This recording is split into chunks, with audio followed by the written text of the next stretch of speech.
Assalamualaikum warahmatullahi wabarakatuh. Perkenalkan, kami dari kelompok 7 yang beranggotakan Dana Bagas Prabowo dan Rifan Muazzin. Di sini kami akan mempresentasikan hasil kerja dari kelompok kami, yaitu tentang pendidikan sepanjang hayat. Pengertian pendidikan.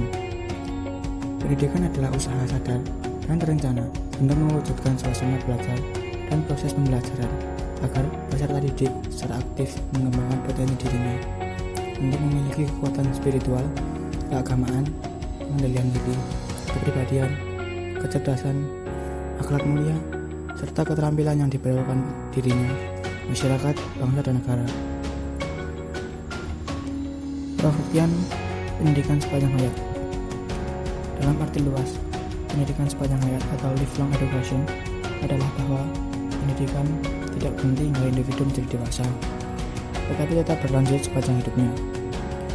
Manusia perlu terus-menerus menyesuaikan diri supaya dapat tetap hidup secara wajar dalam lingkungan masyarakat yang selalu berubah. Tujuan pendidikan sepanjang hayat. 1. Mengembangkan potensi kepribadian manusia sesuai dengan kodrat dan hakikatnya, yakni seluruh aspek pembawaannya seoptimal mungkin. Dengan demikian, secara potensial, keseluruhan potensi manusia sesuai kebutuhan agar dapat berkembang. 2. Dengan mengingat proses pertumbuhan dan perkembangan kepribadian, manusia bersifat hidup dan dinamis, maka pendidikan wajar berlangsung selama manusia hidup. 3. Menciptakan belajar untuk hidup atau learning to be dan membentuk masyarakat belajar atau learning social. 4.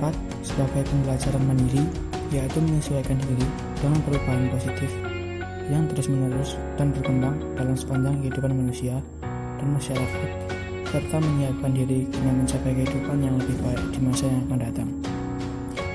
5. Membangun seseorang untuk meningkatkan produktivitas individu, organisasi, tempat kerja, dan negara. Yang terakhir, yaitu mampu mengembangkan potensi, pengetahuan, dan keterampilan yang dimilikinya. Tahap proses belajar pendidikan sepanjang hayat.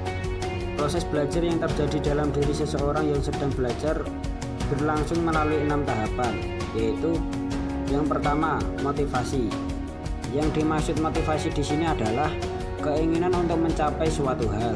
Apabila dalam diri peserta didik tidak ada minat untuk belajar, tentu saja proses belajar tidak akan berjalan dengan baik. Yang kedua, perhatian pada pelajaran. Peserta didik harus dapat memusatkan perhatiannya pada pelajaran. Apabila hal itu tidak terjadi, maka proses belajar akan mengalami hambatan. Yang ketiga, menerima dan mengingat.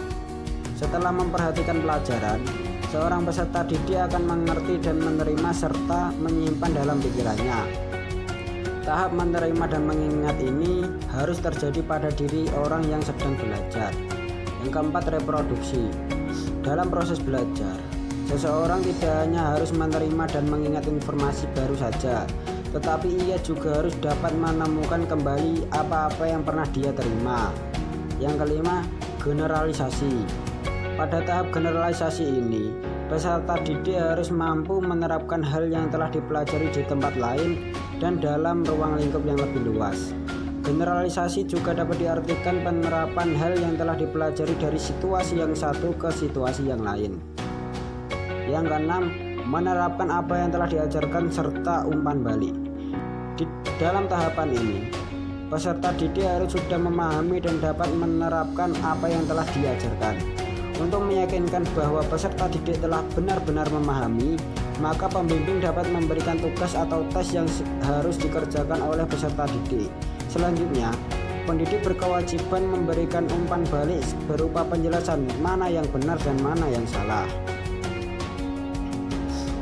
Peran pendidik sepanjang hayat. Pendidikan sepanjang hayat diperlukan supaya meningkatkan persamaan distribusi pelayanan pendidikan, memiliki implikasi ekonomi yang menyenangkan, dan esensial dalam menghadapi struktur sosial yang berubah. Terdapat alasan-alasan kejuruan untuk menetapkan akan menghantarkan peningkatan kualitas hidup.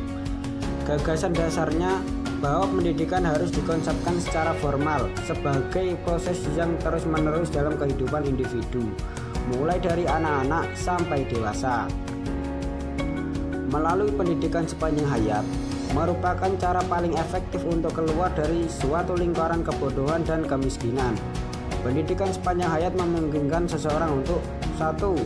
Meningkatkan produktivitas yang dimilikinya sehingga mampu memaksimalkan kemampuan yang dimiliki.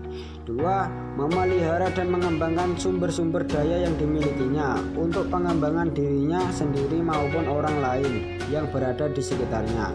3. Memungkinkan hidup dalam lingkungan yang lebih sehat dan menyenangkan karena pendidikan yang telah diajarkan kepada kita semasa muda. 4. Memiliki motivasi dalam mengasuh dan mendidik anak-anaknya secara tepat sehingga pendidikan keluarga menjadi sangat penting dan besar artinya. Wadah pendidikan sepanjang hayat.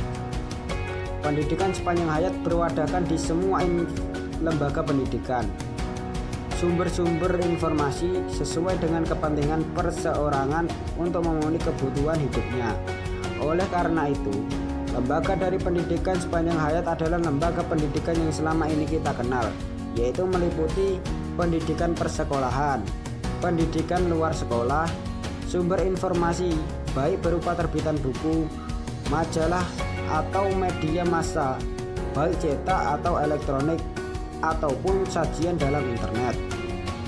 Demikian presentasi dari kelompok kami.